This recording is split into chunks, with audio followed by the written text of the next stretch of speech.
community-based movement. And we can't say exactly when we have initiated this, though we claim that it is so-and-so date. We strongly believe that it is a kind of a relay race. It is a relay race. Sorry, a relay race where you pass the baton, you will just pass to other. Yeah. So what we felt very strongly is, it has a centuries before the race has started, but it has never reached to the destination because of various reasons. What we are doing now is, we want to reach to the destination in the same race only. So we can't claim that we are exactly. The destination is to abolish scavenging. Abolish, totally. Yeah. And we have the fixed target for that action. I like that. I like that. Yeah. And now we have the 361 days.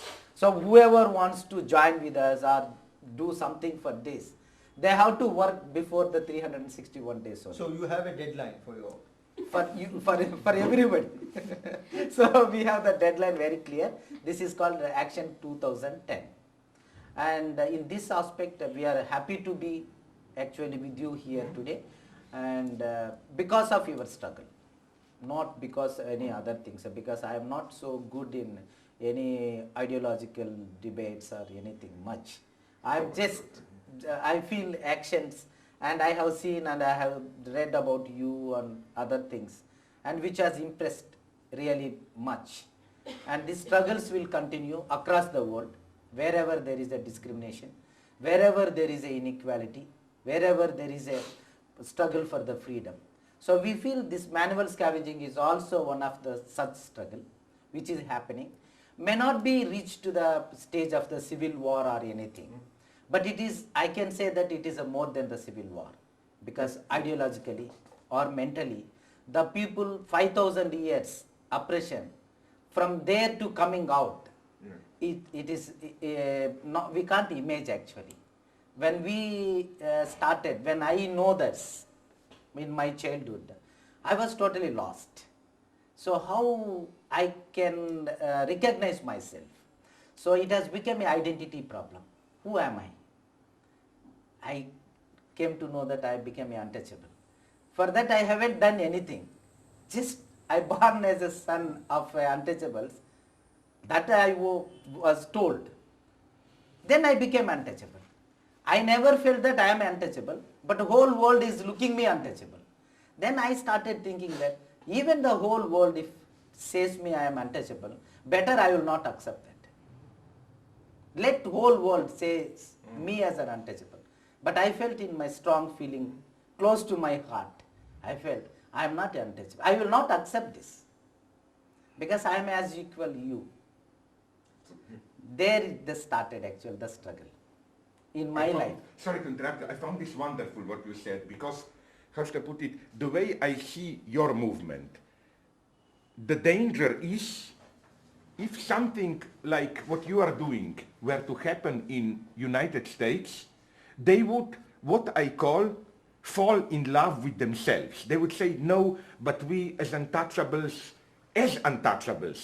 have our own beauty, you should see the beauty, you know, to make a poetry out of their misery. Yes. This is called usually identity politics, you know.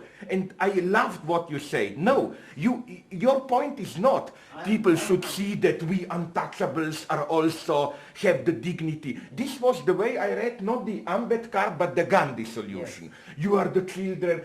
Be careful when somebody calls you children of God. He must doing something, there is some bad surprise either, no? Like, and this is crucial what you say. Universality, no, you don't want your specific way of life to be recognized. You don't want to bring, you know, all that Gandhi poetry, cleaning the sheet is also You are like sacred. my mother. You are like mother. All scavengers. You are like a god.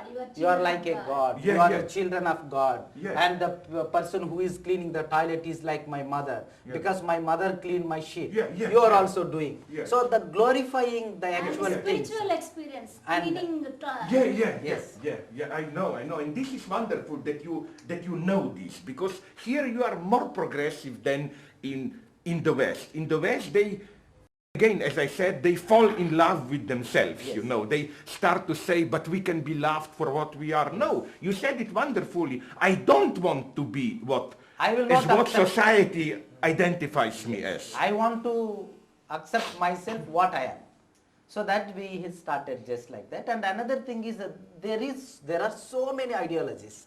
There are so many influences in this society. So in each and every influence and ideology makes us more vulnerable actually. And it is not allowing us to come out of that. So I started just unbelieving anything. I will not believe. So you say something, I will not believe.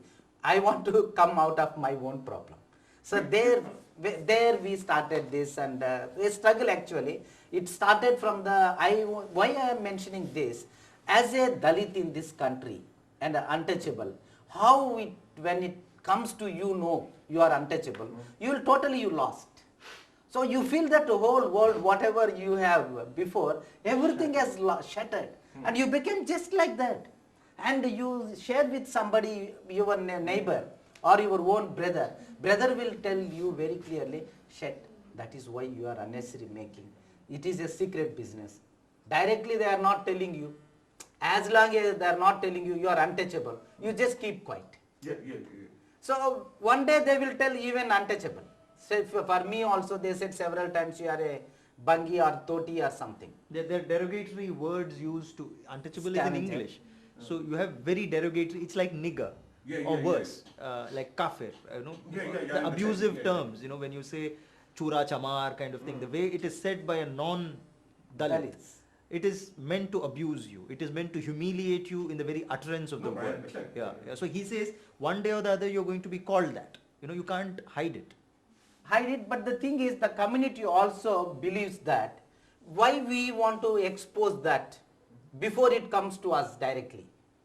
So there is a kind of a notion within the community that we don't want to tackle this. And society also, Indian society feels very comfortably. They are not losing by having the untouchables. 1 out of 6 Indian population are untouchables. It is truth. 17% right So 1 out of 6, when it is untouchable, it is definitely the problem of the another 5. But 5 never felt it is a problem of them. 5 always felt that is a problem of the 1. And they also felt for that so many ideologies, so many spiritual things, so many Vedas and everything, sanctions. So made very clearly, comfortably enjoying all the privileges out of this one person's exploitation, by exploiting one person. So they are totally ignorant about the liberation of these people. The community feels that why we should do, because of this all democracy, all these things. We feel that we are the very freedom-loving people. We are more Democrats, and India is a great country, and we are all citizens of this whole country and the legacy and all. So there is a kind of a silence. It is a prevailing in Indian society. Nobody wants to break that. If somebody comes out, say that nothing, it is enough, you stop here only, there will be scope for the change or the hope. But it never happened. So we started like this. So I will just go to the presentation.